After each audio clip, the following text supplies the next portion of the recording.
All right, everyone. Welcome to the first ever episode of the American Mates podcast. We're going to be talking about all things soccer, from things that have happened the past week to future predictions, and just our thoughts about literally every topic possible. The way the show is going to work is we're going to do 8 topics, 5 minutes each, just going over things that we find interesting and give our opinions on them. So I'm Sam. I'm here with Mason and Joey. Also joining us hopefully soon will be Noah, Mason's brother. He's unable to come film today. He has work, unfortunately, but hopefully we can get him on soon. There will also be a lot of special guests that'll make appearances here and there. So, as I mentioned earlier, I'm Sam, 19 years old. My favorite 2 teams are Chelsea and Benfica. I've been a Benfica fan my entire life. My dad has been a Benfica supporter his entire life, and I kind of just followed his steps in that aspect. It's been rough. I mean, they're only successful because their league sucks. They never do anything in Europe. It's horrible, but that's why I support Chelsea too, because Chelsea actually brings me happiness at times. Moving in the right direction here, and yeah, my favorite soccer player right now is my idol, Cristiano Ronaldo. I've watched him for so long now, and he's just a very exciting soccer player. So, on to you, Mason. Yes. I am Mason. I am also 19 years old. I'm also a Chelsea fan, and instead of a Benfica fan, I'm a Porto fan. I do have a lot of favorite teams like in each league. I have teams that I like, teams I don't mind, but Chelsea and Porto are definitely the ones that stand out to me right now. Chelsea's always been like my number one team. And as of right now, at this time, I'd have to say Erling Haaland and Federico Chiesa are my 2 favorite players. They're both very young, but very efficient and productive. They always show up on the big stage. They're very exciting to watch, always part of the game, just doing something. Like, they're just a player you're going to notice when they're playing. So that's why they're my favorites to watch right now. And I'm also a big Portugal supporter because I'm Portuguese and of Portuguese descent, I should say. Uh, we all are actually, and so are a lot of the people that we'll probably eventually have on. But it's just the area we live in and the people we know, and kind of the way things work out. All right, I'm Joey. I'm 18. My favorite club is definitely Man United, but I do like other clubs. I like Sporting in Portugal, and I also like Borussia Dortmund in Germany. Both teams, a lot of young players, very exciting to watch. And definitely my favorite player is Marcus Rashford. He's been my favorite player ever since he made his debut. Scored really 2 important goals for us, and he's been scoring important goals for Man United ever since. Uh, being a Man United fan isn't the easiest thing in the world. Definitely lose some games that you don't want to lose, but it's part of the grind to winning that title. Yeah, and yeah, as Mason as Mason had mentioned earlier, I'm a huge Portugal national team supporter. 3 of us are. We get together for all the games. It's probably the most exciting games that I watch. Like I I I I don't want to speak for them, but watching Portugal is just a whole different feeling Yeah, because you just feel like you're a part of them in a way. And yeah, it's been rough. Like Portugal has sucked for a while, and ever yeah, since the Euro, they have been ever since Euro 2016 when they won it. It's just been uphill. Like from there on, yeah. the youth is Well, just unreal. Definitely. So yeah. Oh I yeah, and oh yeah, you can go ahead, Mason. oh yeah, I was gonna say in addition to being a Portugal supporter, I'm also a big Ireland supporter. Because I'm also of Irish descent, and I also like the U.S. men's national team because born and raised in America, as you can tell by our channel name. So I kind of have to like them to some extent or another, but definitely things are looking up for them. Haven't had the most like historic history, I guess, for lack of a better word. Just yeah, haven't done a whole lot, but things in the future could be a lot different, and we'll touch upon that later in the episode. And yeah, Yeah, that's just about about it. time to switch topics. So on to topic 2. We'll be discussing our favorite games from the past weekend and what we thought about them. There weren't too many big games or like derbies, so you can call them. I mean, it was a pretty boring week. Teams kind of didn't. There weren't any really crazy big games, but we picked 3 that we thought stood out to us. We went with Arsenal, Tottenham, Cagliari, Juventus, and Barcelona against SD Huesca. I'll start off with the Arsenal Tottenham game. 2 teams definitely not at their best right now. They've been struggling in recent years. I mean, Tottenham is always up and down. You just don't know what you're going to get out of them. Arsenal's been on the downtrend for quite some time now. And I mean, it was a good game. Martin Odegaard on Arsenal, proving that he's a big time player. He scored a nice goal. Same with Lamella. Lamella scored that amazing Rabona, caught everybody's attention. It was a good game. I mean, don't have much else to say. Do you guys have anything to add? Yeah, it's one of those games where I didn't expect much to happen. I kind of expected like probably 1-0 or just 2-1. Probably a boring game, but it did add something with Odegaard scoring. Just the way both teams played was fun to watch, which isn't something I expected just because the way both teams been playing this season. Definitely brought some fire back to like the London derbies, which is important. Yeah, definitely. Odegaard, honestly, has been doing really well in general too lately. Just got himself the captaincy for Norway. First Premier League goal Yeah. in that game. He's been playing pretty well lately. Lamella's goal was obviously a banger. Not too much you can say about that. But bringing it over to the other games, we saw Ronaldo and Messi showing that their era's not done, their reign's not over. They still got a lot left in them performance-wise. They're just gonna keep going until they can't go anymore. Like, people are so quick to try and say, "Oh, Ronaldo, Messi's era is over," but as I said, clearly it's not. Ronaldo got a big hat trick and a perfect hat trick at that. He also became the all-time top goal scorer, passing Pelé. And Messi got himself a goal and assist in a Barcelona win as well. At the time of recording, they are both currently the top goal scorers in each of their respective leagues. Messi currently 21 goals in La Liga, Ronaldo 23 in Serie A. Quite impressive, especially all things considered. Getting older and considering what everyone said about them, Ronaldo really bounced back from the early Champions League exit with Juventus. A lot of people had stuff to say about that, I should say, and they just shush the haters. Yeah, I think both of them had a pretty rough week with the media and stuff. They both received a lot of hate because both getting knocked out so early.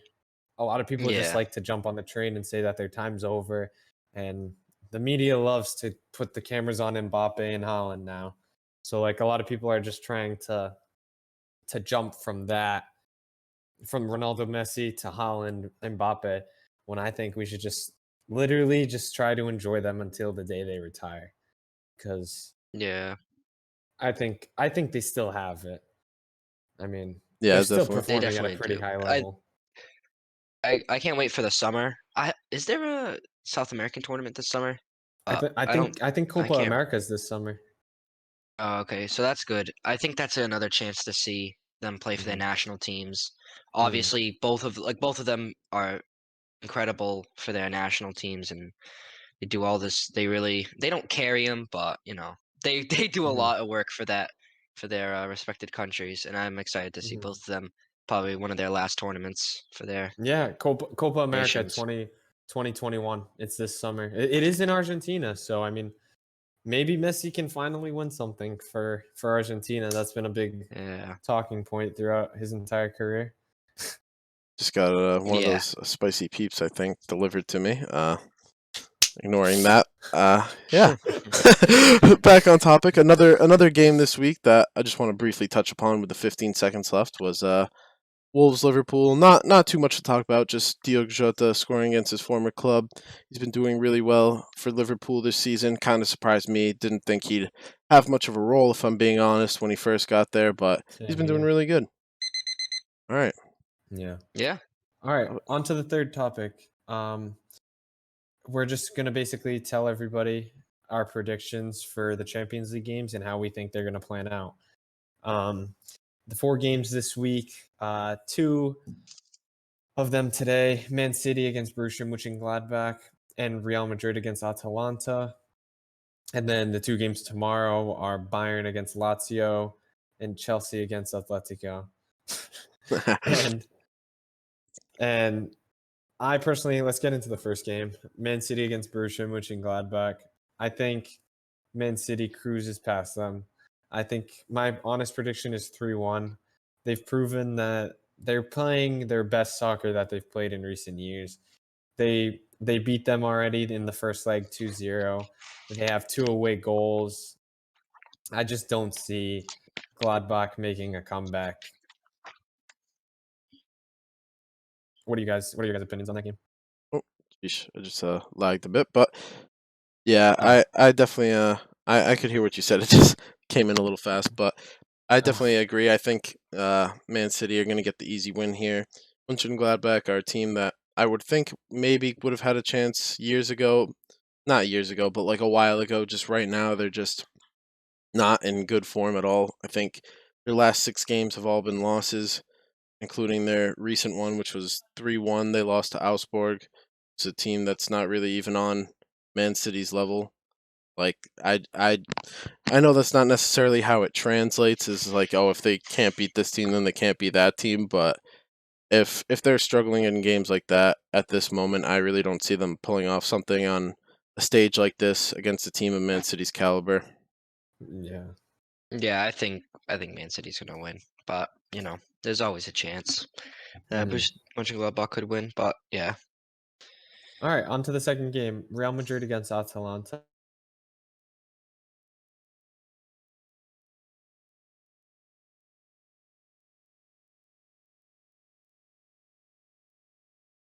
From outside the box. It was a nice goal.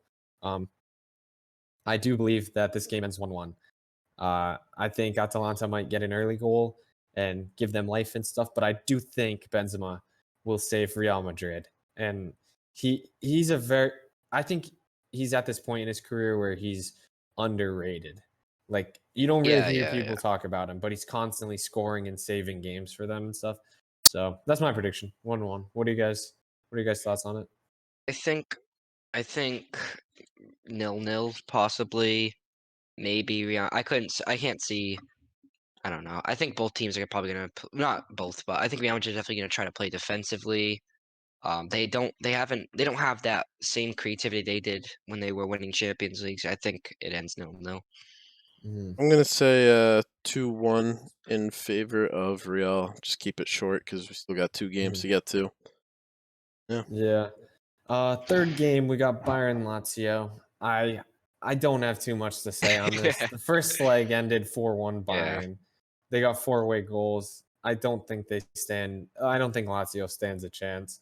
I do though believe that Bayern might play a mix of starters with some bench players just because they're already up 4-1.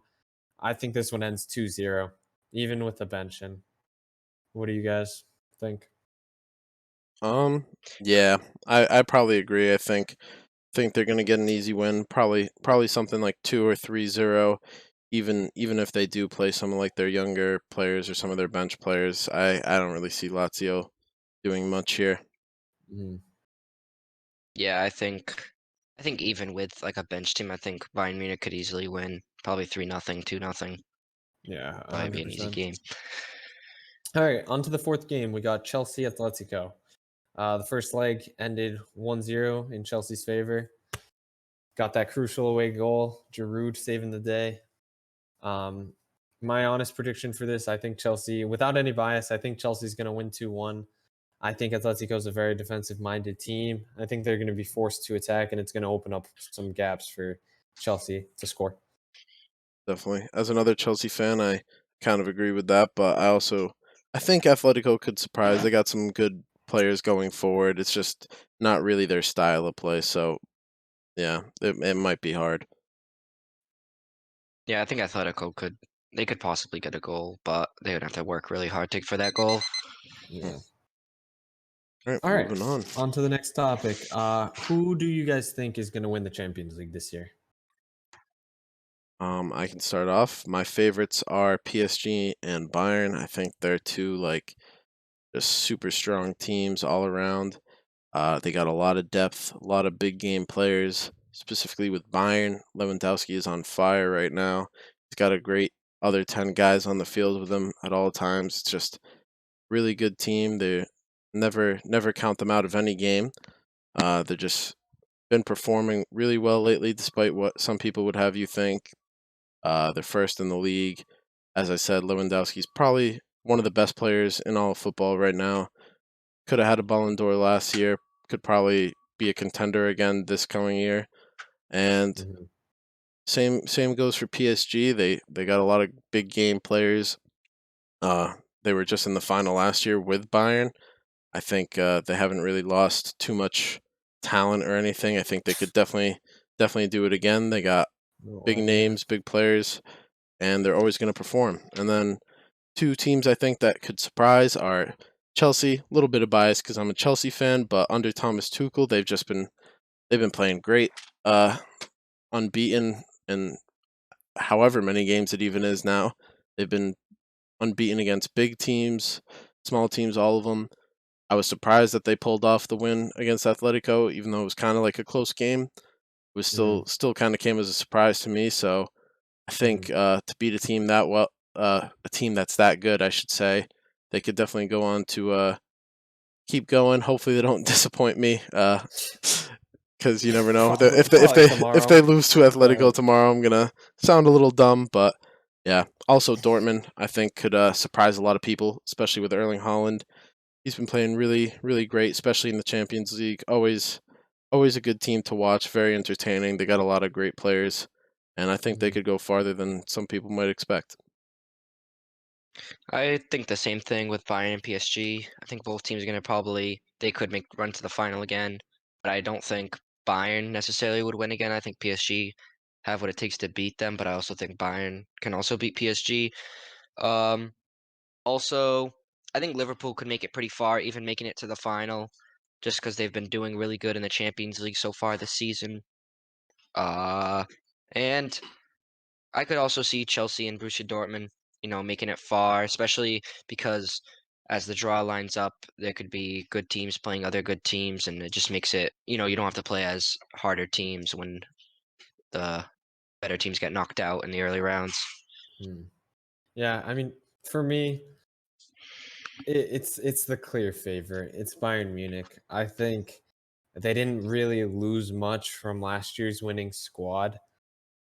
I think they just have it all. Yeah, mind you, this is if everyone's healthy. I think they have it all. I think they are very well coached. Um, I just don't see anyone stopping them. Like last weekend or whatever it was when they played Dortmund, Erling Haaland put Dortmund up 2-0 10 minutes in. Everyone's thinking that Dortmund's going to win. And then in a split second, Bayern ties it 2-2 right before the half. And True. then they end up winning 4-2. It's just, they're just one of those teams that you just don't know. Like, you just can never be safe because in a split second, they can kill you. And I do agree with you, Mason. Like Lewandowski is definitely one of the biggest reasons because he's just he's just a goal scorer. Like I people take that for granted right now because like Ronaldo and Messi are still around and the media really loves Mbappe and Haaland right now. And Lewandowski should have gotten the Ballon d'Or last year if it weren't for COVID.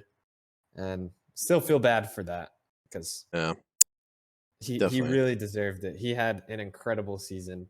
Everyone knows it. Everyone believes that they can.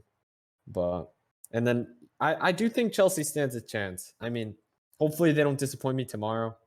Yeah, But I do think they stand a chance. And maybe your Porto will do something. never know. Yeah. Actually, Sam had mentioned this earlier too before recording this, but Man City is also a little slept on right now. They could definitely make a good run. They're a really high class team. Got a lot of great players, great coach. They could definitely make a run. Oh. On to the next topic, boys. We're going to be discussing your thoughts on the Portugal U21 squad selection that was posted yesterday. Well, the first thing that stood out to me when I saw this was no Nuno Mendes. And it did make me happy that he wasn't on this squad because it meant that he got called up to the senior team. I do think he deserves it. I think he's a big piece of that Sporting team, even though people may not value left backs as much. I do think that he's ready to play for the senior team, and I think this helps his development and everything. And another thing that caught my attention was Pedro Gonzalez being on this team, which is unbelievable because he has been the clear favorite, like for Player of the Year in Portugal. Like he has been on Yeah. fire since the start of the season. He plays center mid half the games and he's leading the league in goals. Yeah. He's just one of those guys that, like, now with Portugal growing and having all this talent, it's like they have like too much to pick from. So it just gets tough because you can't pick everyone. That's just how it goes. And another player that caught my eye was Trincão, because he's proven that he can play with the senior team and stuff. But it's all about giving everybody an opportunity before the tournament, and then I mean once the tournament roster comes out for the Euro, I guess we'll see who's the real deal. So Yeah, definitely. Yeah. Like you said, these Fernand Sanch is definitely giving some people some trials, testing some things. It was nice to see some younger names on there, some of the 18-year-olds like Chico Conceição and Tiago Tomás. Nice to see them get up to the U21s. I think they play at a high level. I don't think they should be any lower than the U21s right now. And he's definitely giving them a trial in these games to probably see who he wants to call up this summer. One of the other names who stood out to me was Rafa Liao. He's definitely played at like a first team, like senior team level, I should say. And I think he could make it up there this summer. Probably gonna have to try and prove himself in some of these games and get it going with AC Milan again, because he was playing very well with them, but lately it hasn't been as well, but still very good overall. Also, another name that stood out to me was Diogo Costa, because I do want to see a long-term replacement for Rui Patricio. All the other guys on the roster with him are kind of near his age, like Anthony Lopes and stuff, so they're probably going to head out right after he does, roughly. So to see, what I'm trying to say is I want to see what Diogo Costa can do. Hopefully he proves to Fernand Sanch that he can be the long-term number one for Portugal and really make a name for himself. I think the thing with go ahead, Joey. I think the Go thing with ahead, the go goalies is Anthony Lopes is kind of already 29, so he's about he's gonna play for a little bit longer, have like 8 more years in him. But so I think by that time, I think like what's his name? Diogo Costa. Costa, yeah. Diogo Costa, yeah. I thought his name was Diogo Lopes for some odd reason. Yeah, Diogo Costa and Luis Maximiano. I think both of them, they can get up to that level by then. And then, by the time Anthony Lopes retires, I think both of them would be a good replacement for him. Also, I think Trincão being on the bench just shows that he wants to try like Diogo Jota and Pedro Neto out, because really it's a lot. They have a lot of wingers and a lot of midfielders too, with Pedro Gonzalez not making the first team too. Yeah.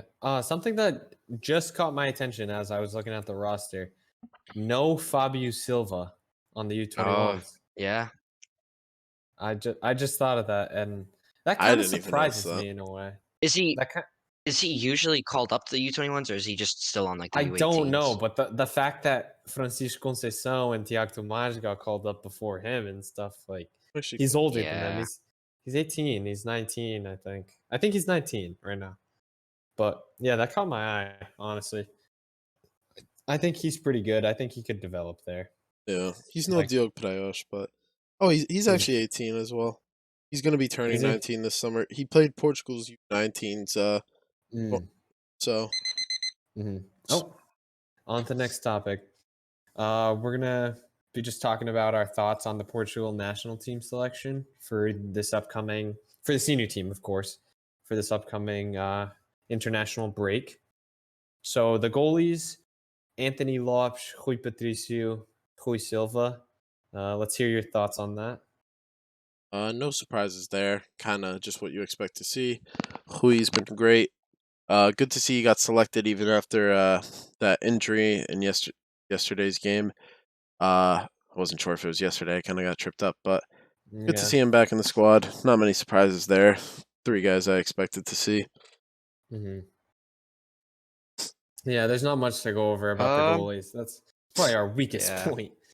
That's like not weak, but like it's basically those three right now and nothing else. All right, Yeah. I'll carry on with the defense now. You got Cedric Soares, João Cancelo, Domingos Duarte, José Fonte, Pepe, Ruben Dias, Nuno Mendes, and Rafael Guerreiro. Something that caught my eye right away: Nuno Mendes, left back, 18 years old, getting his first call up to the senior team. Very, very well deserved, in my opinion. I think he's been playing amazing this season. He has the potential to be as good as the like Alfonso Davies in the world and stuff. Like he's got it all. He can attack, he can defend, he's strong, he's fast. He really has it all. And I think he can learn a lot from I don't think he's gonna start, but I think he can learn a lot from Rafael Guerreiro. He could be like a True. Yeah. mentor to him and stuff. Definitely. Definitely. Uh, Definitely. and also Cedric Soares getting Mm. called up over Nelson Semedo caught my eye. Yeah, definitely. I think Fernando Sanch has a lot of trust for him. He's been there through it all with Portugal these past years, and even though he's getting older and it might not be as exciting to see as someone like Nelson Semedo, he definitely has his reasons. Whether it's that he's just giving him a chance and Nelson might get the call up later, or if he just doesn't like the way Nelson's playing lately. Uh, he's definitely been there for a while, so I think Fernando Sanch has a lot of trust for him, and he definitely needs that veteran in the back, along with Pep, who's been playing great lately. He's proven that he's still one of the best in the world, especially with his performance against Juventus in the second leg, playing out of his mind. So definitely got a Yeah. good mix of veterans and youngsters in this squad. Yeah, for sure. I think Um, uh I think Ruben Dias has definitely cemented his place in the team now because yeah, he's been he's playing unreal. excellent for Man City. He's Like unbelievable. before, when he was at Benfica, I was like, yeah, like Pepe can definitely teach him like how to play for the national team. But I was like, he still plays in the Portuguese league. But once he went to Man City and he played really, really good. And I think he's definitely cemented a starting spot. Mhm. He Dude, deserves it. even me as a Benfica fan, I didn't even think he was gonna be that good. I didn't think he was gonna do good at Man City. Honestly, I thought he was Neither gonna did sit the I. bench, but Proved us wrong. doing really All good. right, on to the Yeah. midfielders. We got Danilo Pereira, João Paulinho, Ruben Neves, Bernardo Silva, Bruno Fernandes, João Moutinho, Renato Sanches, Sérgio Oliveira. Uh, João Paulinho finally getting his first senior team call up. Very well deserved. He's also a part of that young Sporting team. I think he's our best option right now as a number 6. I hate to discredit William and Danilo that fast, but they're very good defensively. And I mean, if that's what Fernando Santos wants, I'll probably just continue to go with them. But João Paulinho is definitely a very good number 6. He basically offers as much as they do defensively and 10 times what they offer on the attack. He can really, he's a really good player in my eyes. And also Bernardo Silva listed as a midfielder for the first time. So Yeah. Mm. something might be in the works there. Yeah, true. Definitely good to see Renato Sanch back in the squad. That's always a good sign. He has been playing well, kind of revived his career at Lille with that move, and Sergio Oliveira's been playing out of his mind as well. Glad he got called up. He's been having some great performances, but let's get to the forwards before time runs Yeah. out. André Silva, Ronaldo, Diogo Jota, João Félix, Pedro Neto, Rafa Silva. Not much to say about this. It's kind of what I expected. Rafa kind of surprised me, but everything else, all the other players have been playing great in top tier leagues. So Yeah, Yes. Yes. All right, on to the seventh topic. We got Jamal Musiala and Yusufa Moukoko getting called up to U21 Germany.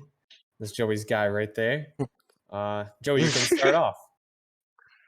All right. I think Jamal Musiala has been playing really good for Bayern Munich. He's got a starting spot basically, starting the Champions League against Lazio, scoring goals.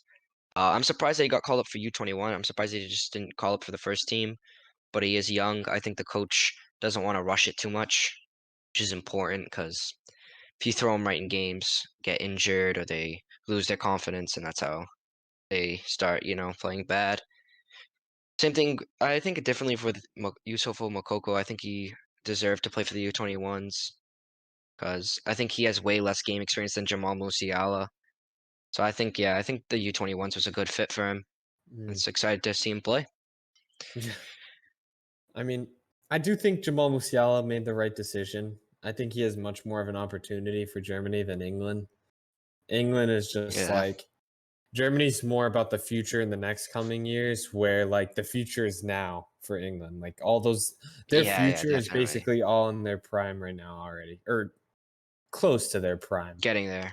Yeah. Yeah. And I don't see him getting called up to this. If he was English, I don't see him getting called up to the senior team that easily. Yeah. Yes, yeah. Actually, looking into it, I was surprised to find that he had played a lot for the England youth, but he also did play for the Germany U16s at one point, and the England U16s. I'm sure not at the same time, but I didn't really know that he had been on the fence for that long. So that was a little bit of a surprise, but I agree. I think he definitely made the right choice. Probably doesn't have much of a spot in the England team right now. Clearly, Germany has faith in both of them, bringing them up to the U21s when they're both at such a young age. Yusufa Moukoko, he's just gotta think that's the level he should be playing at. He is a great first team player. Obviously, I don't really think he's ready to start for Germany quite yet, but also U19s I think is too low of a level. Like he was killing stuff in like the Bundesliga U19s and stuff. So I think he's where he needs to be, and I think Jamal Musiala is where he needs to be as well. Mm. That's Imagine, yeah. imagine if Erling Haaland was German. Oh my gosh, that would Like, that like would be imagine They would if be out of very good. nowhere. that would be something. Uh, since we have a little bit more time, speaking of call ups and national team selections, today I should say, since it is still the morning, but this morning it was announced that Zlatan is making his return to Sweden, and that was actually kind of a surprise to me. Mm. Pretty exciting stuff. Yeah. I didn't expect that at all, but he's still playing. He's balling, even though he's 39. Doesn't seem That's like it at all. crazy.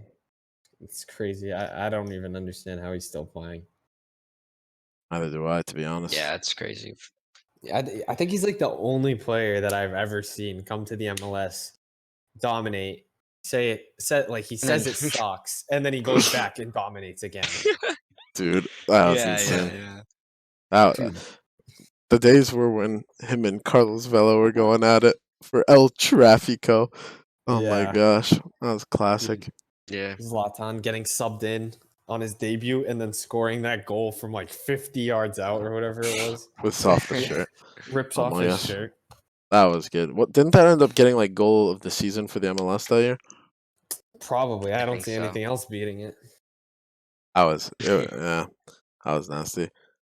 Dude, I mean, I do think that, like, I think Zlatan's good, but I don't know. Do you guys think he starts for Sweden with Isak and like Kuleveski? Yeah. I think all three of them gonna start. What, those Isak and That's gonna Kuleveski be as exciting to wingers? watch. That is going to be exciting. I I could think see they're both really good. Kulusevski. Well, Isak can play cam. He is very fast, but I think Kulusevski can drop back as a cam, and them two play up top together. True. Yeah, no, a lot of nations coming up, young players, nations that were not used to being that good. I feel like Definitely. I feel like the future is bright, and a lot of countries are pumping more money into soccer. So hopefully it grows. And Definitely. honestly, tying into our last topic, how do you guys feel about Yunus Musa confirming that he's going to be representing the U.S. for the rest of his career, and that like, how do you guys feel about the U.S. national team's future? I do think that they have a very bright future for sure. I think if everything pans out, they got a lot of talent, lot of young players, very very young. So even some of the more well known players like Pulisic and stuff, like they're not even really hitting their prime yet or anything. They got a ways to go. But I do think that sometimes being a fan is hard because of the other fans who overhype things. Like some of the fan pages you see and I stuff hate that'll be that like Serginho Dest has wiped his butt in a Barca jersey for the first time, and it's just like, okay, well, Dude, you know, they we've just all need to seen get them. Yeah, I it's hate that account so Yeah. much. I hate that yeah, account. definitely. But Yunus Musa, he's a very good player, not to be slept on. I'm like definitely not surprised that he chose America because kind of same thing as Jamal Musiala. I feel like he wouldn't have had a spot elsewhere, Yeah. but very glad to have him on the team because he's definitely a great player, and I think he can help a lot and do a lot with the U.S. Yeah, he seems to be fitting in with all the guys on the team very well. An- I see an- it on Instagram a yeah, lot. definitely. Another player that I want to mention too, just to touch upon it lately, Josh Sargent. He's been in good form. Me and Joey have talked about him a lot. He's someone that gets a lot of attention, but he kind of was like not really performing. He wasn't scoring as much as he should be and stuff. Wasn't really producing. But lately, he's got like 3 goals in the past 4 games or something like that, and he's just been having some great performances. He's contributing a lot more at Werder Bremen. That's always something that's good to see, and hopefully it carries over and he can get his call up and perform for the national team. Hopefully, Yeah, I mean, I think I think there's a lot of promise with this U.S. national team group that's coming up. I think Yunus Musa is definitely like I feel like that's kind of the missing piece to the puzzle. Like, I just feel like the squad's really coming together and Yeah. stuff. It's exciting to see because it's never been like that. It's just been like the MLS All Stars, yeah, and it's sure, like Yeah, yeah, yeah, yeah. it's kind of boring to see. But now everybody's coming from, like, everybody's going to play in Europe and stuff, and all these guys, like Gio Reyna. I think his ceiling's higher than Pulisic's. I think, as a Chelsea fan, I firmly believe Christian Pulisic is injury prone. I think these injuries will haunt him for the rest of his career. I feel like it's every other week he's picking up a muscle injury. yeah. You hate to say it, but Mm, it does kind of feel that way. yeah. I think the United States team is probably going to be I think they can be good, and it's all about where their players end up. Like Weston McKennie and Pulisic are on great teams, but like the other ones, Gio Reyna's on a good team too. But like Yunus Musa and all the other ones Mm-hmm. that like Sergino Dest, they're all on pretty good teams right now. But I think they can be even better, and I think it's all about the experiences they have and the finals they play in will definitely aid them. When 2026 comes and I think Yeah. if that happens, yeah, I think they'll have a really good chance of Mhm. winning or just making it far. Yeah. I feel like a player that doesn't get the most attention for the US, but I think he's really good, is Tyler Adams on Leipzig. Yeah, I Yeah, think I he's think a definitely. that. Yeah, really good number 6. I think he really does not get the recognition that he deserves because all the media is on Pulisic, Reyna, and they deserve it. yeah, They're really good. But Tyler Adams is a pretty good player. But as Joey mentioned a couple days ago, I think he should leave Leipzig. Yeah, probably. I think that would be better for him. But him and Weston McKennie side by side, that'd be something to see, and maybe And even and Pulisic in front Musa. of him. Or yeah, Yunus Musa too. Just play Yeah, it. Matthew Hop. Yeah, no. He's been Oh doing good yeah. too. He'll be The guy another on good Chelsea. striker to add to the depth. Yeah, A dude. name that gets thrown out there a lot though, because he's on Barca, is Conrad de la Fuente. But if I'm gonna be brutally yeah, honest, it's one of those things that I think the fan pages are kind of riding on a little too yeah. much. I was looking. I think he.